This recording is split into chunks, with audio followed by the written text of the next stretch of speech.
Thank you, Abhishek. Now, today we are doing number 5, experimentation, page 15. Now, before this, we have done psychoanalysis, page 1, number 2, stream of consciousness, page 3, topic number 3, use of myths in modern literature, page 7, and then topic number 4, intertextuality, page 11. Now, we are at page 15, experimentation. Experimentation means scientific tests to gain new knowledge. Test करते हैं ताकि नया ज्ञान प्राप्त कर सके. For example, different manures are use to see which one gives the highest production. अलग अलग खाद का इस्तेमाल करते हैं ये देखने के लिए सबसे अच्छा खाद कौन है जिससे सबसे अधिक उपजा होगी. Experimentation is use on medicines. दवा में भी होता है. The doctors find out which medicine cure the best. I will turn the page. हाँ, थैंक यू. देखें, thank you for the help Abhishek. अब देखिए, what is experimentation in literature. अब हम लोग का जो सिलेबस है, सिलेबस में लिटरेचर में, साहित्य में क्या उसका यूज़ है. Consider the shaped poem Easter Wings. देखिए, शेप्ड पोएम है, टेक्निकल वर्ड है. ये 1633 में ये पब्लिश हुआ है by George Herbert. The poem has been composed in the shape of a wing. ये पंख की तरह इसका शेप है, तो कहते हैं शेप पोएम. ठीक है. और शुरू में ये लाइन लंबा जाता है, धीरे धीरे छोटा छोटा होते जाएगा, छोटा छोटा छोटा छोटा छोटा छोटा, यहाँ पर थिन, यहाँ पर पतला हो जाता है, पतला, thin. The first line is long, then the lines become smaller and smaller, यहाँ पर छोटा होते जाता है. The middle of the poem has a word thin. Middle of the poem में क्या है, ये वर्ड थिन है.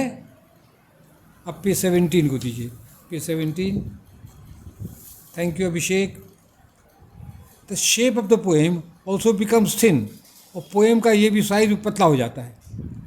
There is novelty in Easter wings. नयापन है, नई बात है. But the experiment was not successful. लेकिन ये एक्सपेरिमेंट सफल नहीं हुआ.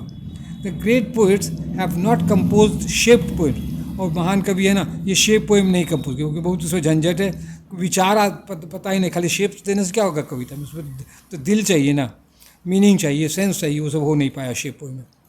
Late us consider John Donne 1572 to 1631. Date मत दीजिएगा, बहुत उतना डेट वो याद नहीं होता है. हम दे दिए, आपको पता लगेगा कि कब गया हो रहा है. जॉन डॉन को देखें. He did not like the sweet sonnets of the Elizabethan age. तो इनको स्वीट सोनेट 16 से अच्छा नहीं लगा. In a valediction forbidding mourning, ये डेट है. Donne tells his beloved not to weep. अब देखिए इसका डॉन का स्टाइल क्या है. अपनी प्रेमिका को कहता है, रो मत.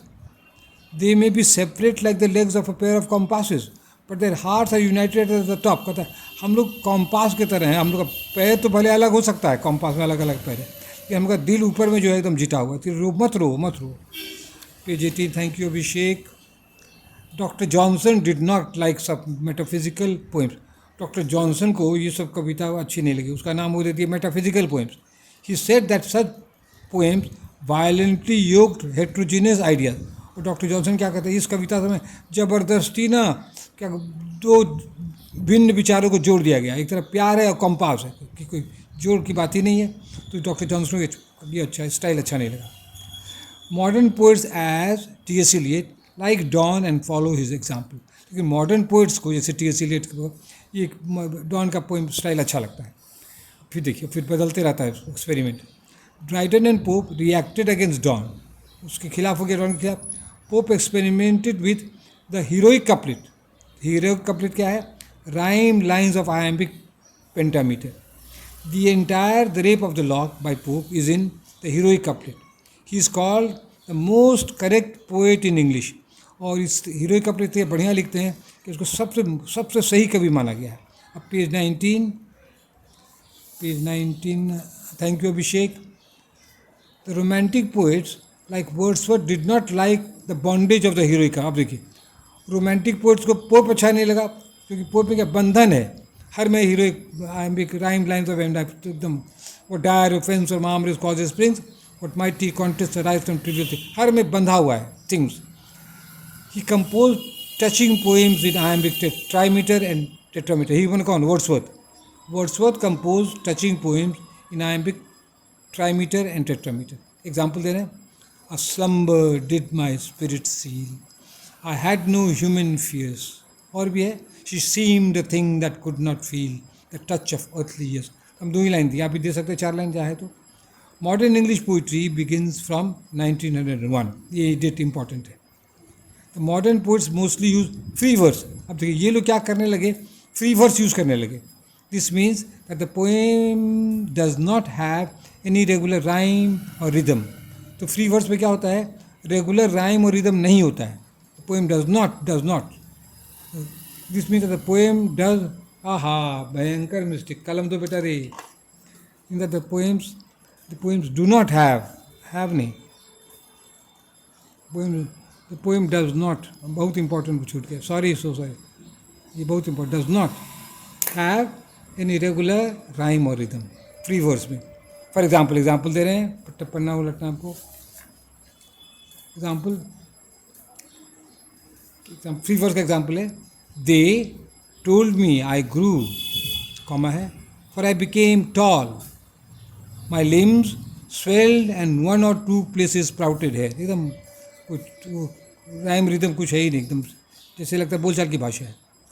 Post modern poetry begins after World War II. ये देना इम्पॉर्टेंट है. The post modern poets like Maya Angelou are very frank. ये खुल के कहती है modern post modern poets. Maya Angelou, date ये है, is an American poetess with African origin. African ये है और ये अफ्रीकन का खूब गुण गाती है, उसको अपना दिखाती है अपना. She shows her sexuality. कहता है हम लोग भी किसी से कम नहीं है, we are very sexy and all that. Poem देखिए, in Still I Rise she says, does it come as a surprise that I dance like I have got diamond at the meeting of my thighs. कहता तुम आश्चर्यचकित होती हो कि जब मैं नाचती हूँ तो हमको डायमंड हो जाता है. कहाँ पर डायमंड है, eight the meeting of my thighs. तो मीटिंग ऑफ द थाइज में क्या है, वजाइना है. तो उसी बात को पोइट्री में कर देती है. Does it come as a surprise that I dance like I have got diamond at the meeting of my thighs. जहाँ की मिलन की जगह हमको क्या है. To conclude, because of experimentation English literature is becoming more and more frank. तो experimentation का इंग्लिश साहित्य जो है वो खूब फ्रैंक होते जा रहा है. Becoming more and Frank and more enjoyable. That's all. Thank you.